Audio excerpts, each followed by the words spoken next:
अस्सलाम वालेकुम दोस्तों, आपका ट्रैवल गुरु आरिफ। मैं पहुंच चुका हूं जी नीदरलैंड। आज एक खूबसूरत सुबह है, लेकिन यहाँ पे गर्मी बहुत ज़्यादा है। कल मुझे काफ़ी टाइम लग गया पहुंचते हुए यहाँ पे। पेरिस एयरपोर्ट से कुछ टाइम लग गया वहाँ पे, और उसके बाद यहाँ पहुँचते काफ़ी टाइम, 5 घंटे की ड्राइव थी। और रात को मैं काफ़ी थका हुआ था, तो खैर अब मैं जो है वो फ्रेश हो चुका हूँ, और आज आज के दिन की मसरूफियात जो है वो मैं आपके साथ शेयर करूँगा। मैं आपको लेके जाऊँगा एक खूबसूरत से गाँव में, और उसके बाद एक आपके लिए सरप्राइज़ है, और फिर शाम को एक अच्छी सी जगह पे आपको लेके जाऊँगा। मैं इस घर में ठहरा हुआ हूँ अपने एक दोस्त के पास। यहाँ इस एरिया में मैं आपको बताता चलूँ, अगर आप एयरबीएनबी की सहूलत लेते हैं तो वो आपको पड़ेगी तकरीबन 60 टू 70 यूरोज़। और अगर आप एम्स्टर्डम के करीब जाते हैं तो ये ज़रा और एक्सपेंसिव हो जाएगा। मोस्टली लोग क्या करते हैं कि जो ट्रैवलर्स होते हैं वो हॉस्टल्स वगैरह में स्टे करते हैं। तो आज बस मैं अपने ट्रिप का आगाज़ करता हूँ, और इससे पहले मैं आपको इसकी जो है वो स्ट्रीट दिखाता हूँ, और खूबसूरत सा व्यू इस जगह का जहाँ पे मैं ठहरा हुआ हूँ। बहुत प्यारे-प्यारे घर हैं, छोटे घर हैं लेकिन बहुत प्यारे हैं। और यहाँ पे क्योंकि गर्मी ज़्यादा है, यहाँ पे फ़ैन और एयर कंडीशनिंग नहीं होती थी पहले, क्योंकि वेदर चेंज हो रहा है, उसकी वजह से जो है अब ज़्यादा मतलब कि गर्म मौसम है यहाँ पे। तो चलें जी, चलते हैं बाहर, आपको स्ट्रीट का व्यू दिखाते हैं। जी, तो अपने टूर की शुरुआत करते हैं। अच्छा, ये एक खूबसूरत सी कार जो कि मेरे कुछ दिन जो है वो इस्तेमाल में रहेगी, इसी पे ही हम सारा ट्रैवल करेंगे। और मैंने कहा था कि आपको मैं अपना इस खूबसूरत सा एरिया दिखाऊँगा जहाँ पे मैं स्टे कर रहा हूँ। बहुत ही प्यारी स्ट्रीट है, आएँ मेरे साथ, मैं आपको दिखाता हूँ। कामफुल नेबर्स नेबर्स हैं, और आप देखें बहुत प्यारा व्यू है। अच्छे से घर बने हुए हैं, खूबसूरत घर बने हुए हैं, और हर चीज़ नाइसली मैनेज्ड है। यहाँ अगर आप इस साइड पे देखें तो हर घर के आगे मतलब इनकी अपनी गाड़ियाँ हैं, मतलब उसके बाद अपना स्टोर, और उसके बाद गैराज वगैरह भी हैं, सब कुछ। और ये घर का आउटर लुक है, देखें आप। और उसके साथ ये खूबसूरत सा घर है, इसके साथ मैं स्टे कर रहा हूँ। तो आप देख लें कितने प्यारे-प्यारे घर हैं, साफ़-सुथरी गाड़ियाँ हैं। तो आएँ जी, आपको घर का अंदर से व्यू थोड़ा-सा दिखा देते हैं, और उसके बाद अपना टूर स्टार्ट करते हैं। अच्छा, घर में लेके जाने से पहले मैं आपको एक और चीज़ मज़े की दिखाऊँ। ये देखें, यहाँ पे 4 बॉक्सेस पड़े हुए हैं। ये जो ग्रीन बॉक्स है, इसके अंदर आप अपनी तमाम सब्जियाँ काट के, सब्जियों की जो रिमेनिंग है इसके अंदर तमाम पेपर्स जाएँगे। अच्छा, और इसके अंदर तमाम प्लास्टिक की चीज़ें जाएँगी, और इसके अंदर इन सब चीज़ों के अलावा जो भी कुछ होगा वो इसके अंदर जाएगा। तो नीदरलैंड में, ख़ास करके यूरोप में, ये हर घर के आगे ये 4 बॉक्सेस होते हैं। इसके अंदर जो है आप अपने जो जितना भी आपका कचरा वगैरह वो इसके अंदर रखते हैं। आइए आपको घर का टूर करवाते हैं जहाँ पे मैं स्टे कर रहा हूँ। बहुत ही खूबसूरत सा छोटा-सा घर है। आएँ, और ये इसका लिविंग रूम है, आप देख सकते हैं, बहुत ही प्यारा इसका लिविंग रूम है। अ बहुत ही ज़बरदस्त और कंफर्टेबल है। आइए मैं आपको दिखाता हूँ एक और, ये इसका बुक शेल्फ है, आप ये भी देख सकते हैं। आ जाएँ मेरे साथ। ये इसका एक छोटा-सा खूबसूरत सा किचन है। यहाँ पे आप अपनी मर्ज़ी के मुताबिक कुछ भी कुकिंग कर सकते हैं। और द मोस्ट ब्यूटीफुल पार्ट जी, आ जाएँ मेरे साथ। ये इसका छोटा-सा एक, आप कह लें, किचन गार्डन है। यहाँ पे बैठने की भी जगह है, और ये छोटी-सी एक जगह है। बहुत ही काम और फ्रेश जो है ना, आपको एक फ़ील देती है। और इसमें अगर आप देख सकें तो ये छोटे-छोटे जो है ना वो टोमेटो भी लगे हुए हैं, और कुछ वेजीज़ भी हैं। तो बहुत ही ज़बरदस्त है एनवायरनमेंट। तो ये एक छोटा-सा टूर था आप लोगों के लिए। तो इसके बाद हम चलते हैं जी अपने टूर पे। एक खूबसूरत से आपको मैं विलेज में लेके जा रहा हूँ, और उसके बाद आपके लिए एक सरप्राइज़ है। अब हम सिटी स्क्वायर की तरफ जा रहे हैं। ये एक अंडरग्राउंड पार्किंग है। ये पार्किंग एक हिस्टोरिक जगह पर बनाई गई है। जो नवातरात यहाँ से निकले हैं, इनको नहायत ही अच्छे तरीके से म्यूज़ियम में रखा गया है, और सीढ़ियों के दरमियान भी रखा गया है ताकि इनको देखा जा सके। हम सेंट जेम्स कैथेड्रल के स्क्वायर में पहुँच चुके हैं, और ये है first look. Saint James Cathedral Netherland का बहुत ही बड़ा और नहायत ही विज़िट किया जाने वाला गॉथिक आर्किटेक्चर का एक शानदार नमूना है। इसकी रूफ और विंडोज़ पे जो काम किया गया है वो बहुत ही दिलकश है। यहाँ पर भी फ़ेमस पेंटर जो मानुअस बॉस की जो पेंटिंग है वो भी रखी गई हैं। ये कैथेड्रल अंदर से नहायत ही खूबसूरत और अच्छे तरीके से मैनेज किया गया है। अच्छा जी, ये कैथेड्रल का जो है वो अच्छा और खूबसूरत सा ट्रिप मैंने कंप्लीट कर लिया जी। अंदर से बहुत ही ये खूबसूरत है, हिस्टोरिक है। कुछ चीज़ें ऐसी हैं जो मेरे लिए बहुत नई थी। तो ये जो स्ट्रीट है यहाँ पे, आपको पता है कि शाम के टाइम, रात के टाइम काफ़ी जो है वो लोग आते हैं कॉफ़ी पीने के लिए, डिनर्स करने के लिए। ये एक बहुत ही खूबसूरत सी स्ट्रीट है। ये यहाँ पे आप ये देख सकते हैं पार्किंग के लिए भी जगह है। आएँ आपको एक और चीज़ दिखाता हूँ। इस सिटी का जो नाम है वो है उटो डोंग। उटो मीन्स फ्रॉग और Dong mean hills. So this means frog hill. So this is a very beautiful area. और अगर आप जब भी यहाँ पे आएँ तो आप ज़रूर एक तो इस कैथीड्रल को देखें और उसके बाद यहाँ पे जो पार्क है जो मैंने आपको दिखाया है वो भी बहुत खूबसूरत है और बहुत ही टूरिस्टिक प्लेस है। यहाँ पे आप देख सकते हैं कि अब आस्ते-आस्ते जो है वो रश होना शुरू हो गया है। तो शाम के टाइम और रात के टाइम यहाँ पे बहुत ज़्यादा लोग जो हैं वो कॉफ़ी, डिनर्स और उस चीज़ों के लिए आते हैं। चलें जी, आपको नेक्स्ट सेक्शन की तरफ लेके जाता हूँ और वहाँ पे देखते हैं हमारे पास क्या है। खूबसूरत मॉडल रखा गया है। इसके साथ ही एक खूबसूरत प्रोटेस्टेंट चर्च है और इस एरिया को आप एक्सप्लोर कर सकते हैं। मैं अब एक नहायत ही तंग और साफ सुथरी गली से गुजर रहा हूँ। ये तंग गली एक नहायत ही खूबसूरत और इंटरेस्टिंग कैनाल पॉइंट पे ओपन होती है। अच्छा जी, ये देखें हम कैनालिस गेट से आ चुके हैं अंदर। ये एक खूबसूरत सा जो है वो स्टैचूज़ बने हुए हैं, साथ फाउंटेन भी है। और अगर यहाँ से मैं नीचे जाऊँ तो एक छोटा सा कैनाल और गर्मियों में ना यहाँ पे परफॉर्मेंसेस होती हैं। और आएँ आपको एक और मज़े की चीज़ दिखाता हूँ। ये एक बोट आ रही है, छोटा-सा कैनाल है और ये लोग जो हैं वो बोटिंग कर रहे हैं।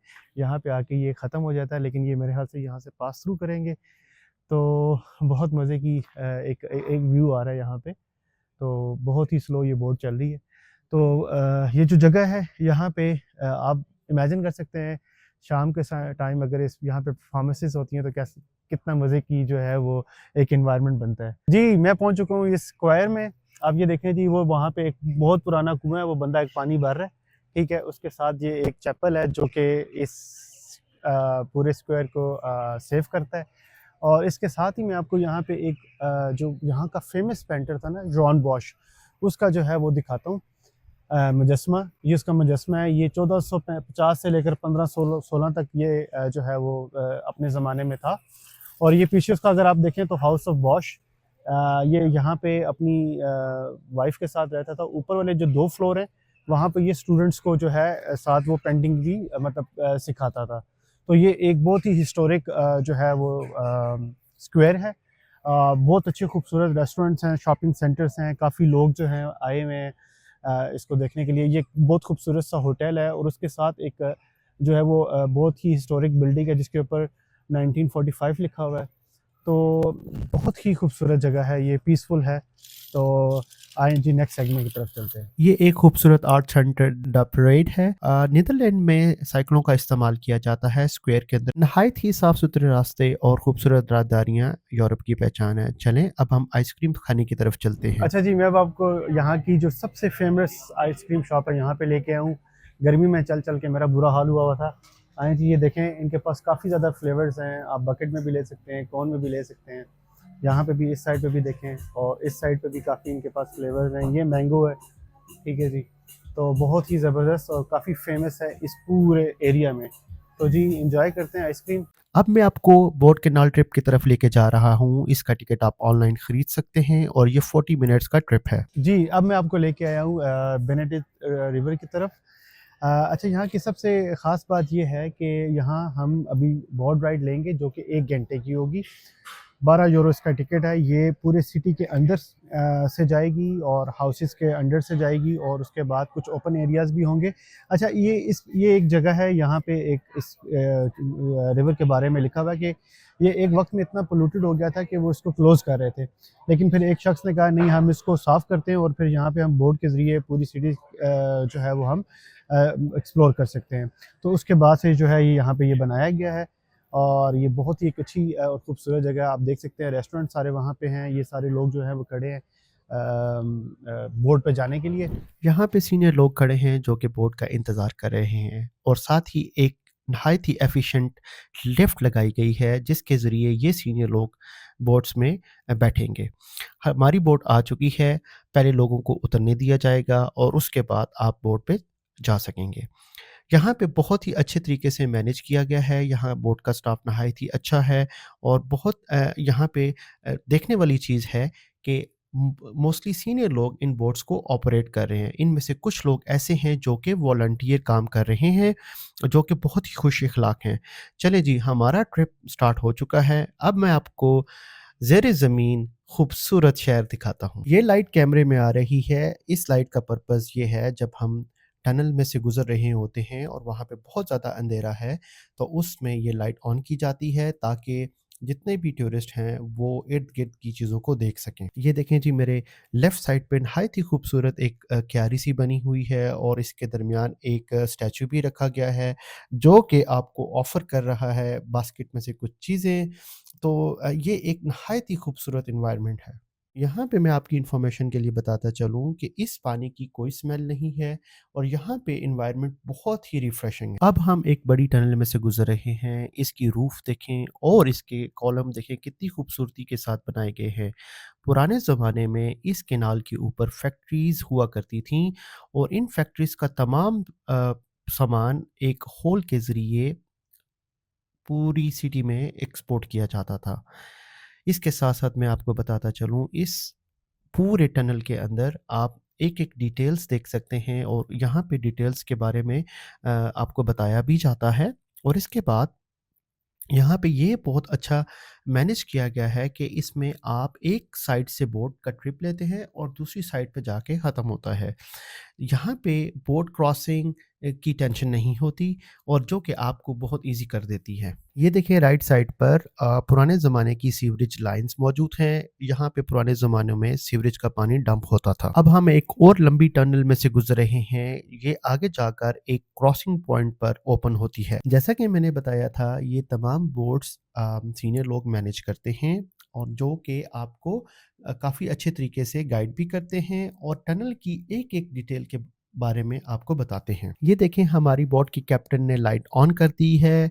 ये एक बहुत ही बड़ी और गुप्त अंधेरे वाली टनल है, लेकिन इसके अंदर आपको घुटन का एहसास बिल्कुल भी नहीं होता। ये देखें, ये छोटे-छोटे पुल बनाए गए हैं जिससे लोग अपने घरों में जाते हैं। साथ-साथ आप इस कैनाल की सफाई और मैनेजमेंट का अंदाज़ा लगा सकते हैं। कोई ऐसा पॉइंट नहीं था जहाँ पे मैं ये कह सकूँ कि इसके अंदर कोई रैपर या कोई इस तरह की कोई चीज़ पड़ी हुई है। अच्छे और खूबसूरत तरीके से मैनेज किया गया है। चलें जी, आज आपको एक विज़िट कराता हूँ कोलकाता ब्रूअरी का। जिस तरह से हमारी तरफ मरी ब्रूअरी है, तो ये एक कोलकाता ब्रूअरी है। यहाँ पे मैं आपको दिखाऊँगा कि ये इनका प्लांट यहाँ पे कैसे लगा हुआ है। ये इनका पूरा प्लांट लगा हुआ है। ये ऊपर देखें, 2 बड़े कंटेनर्स भी हैं।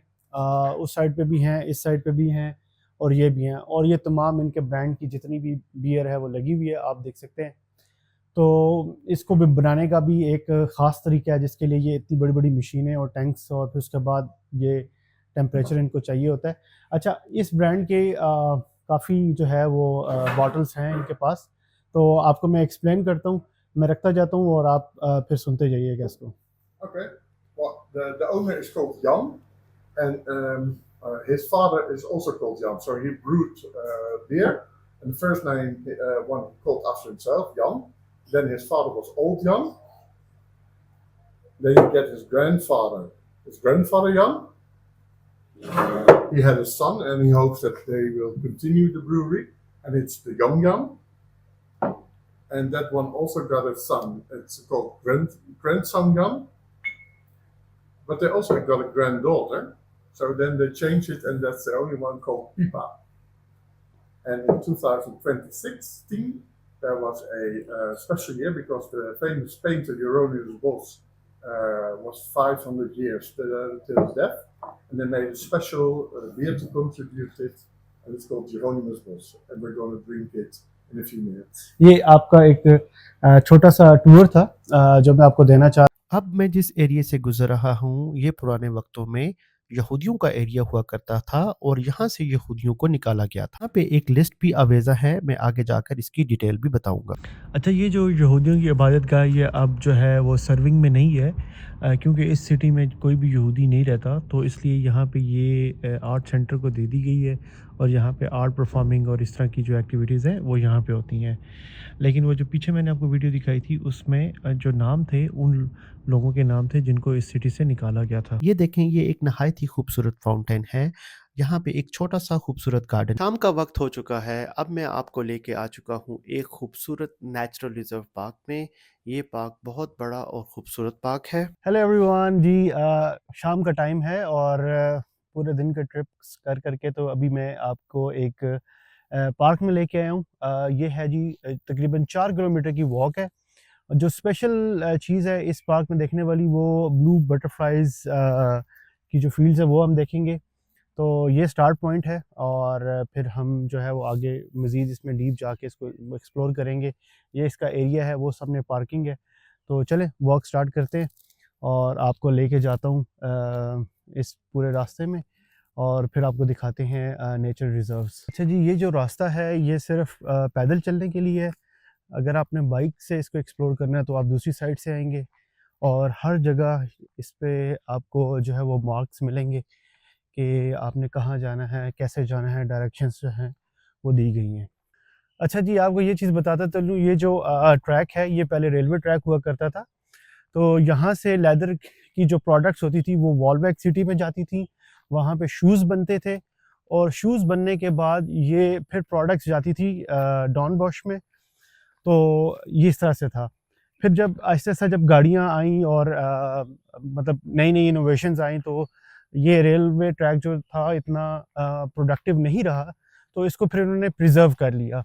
तो अब ये नेचर रिज़र्व में है, कुछ चीज़ें ऐसी हैं जो मैं आपको आगे दिखाऊँगा, आप मेरे साथ आएँ और उसमें फिर आप देखेंगे कि काफ़ी अच्छी जो है ये एक नेचर रिज़र्व है। यहाँ पे लोग आते हैं वॉक के लिए, बाय वॉक भी आते हैं और साइकिल्स पे भी। तो आगे चलते हैं, मैं फिर आगे आपको मज़ीद दिखाता हूँ। अब मैं एक नहायत ही खूबसूरत वुडन ट्रैक के ऊपर से गुज़र रहा हूँ। इस ट्रैक के नीचे पानी है और इसके दोनों इतराफ दरख्त है। सेफ्टी के लिए ज़रूरी है कि आप तमाम इंस्ट्रक्शंस को फ़ॉलो करें। जैसा कि मैंने अपनी वीडियो के स्टार्ट में बताया था, यहाँ पे हर एक जगह पर नहायत ही अच्छे तरीके से बताया गया है कि आप किन जगहों पे जा सकते हैं और आप कौन-कौन से रास्ते ले सकते हैं। और इसके बाद ये रास्ता शॉर्टकट है फ्लीज़ पार्क की तरफ। ये एक खूबसूरत और नहायत ही दिलकश सनसेट है और यहाँ पे हल्की-हल्की हवा और इस जगह का एटमॉस्फेयर आपको एक अलग ही दुनिया में ले जाता है। अच्छा जी, अब मैं आपको एक्सप्लेन करूँगा इस लाइफ़ साइकिल को।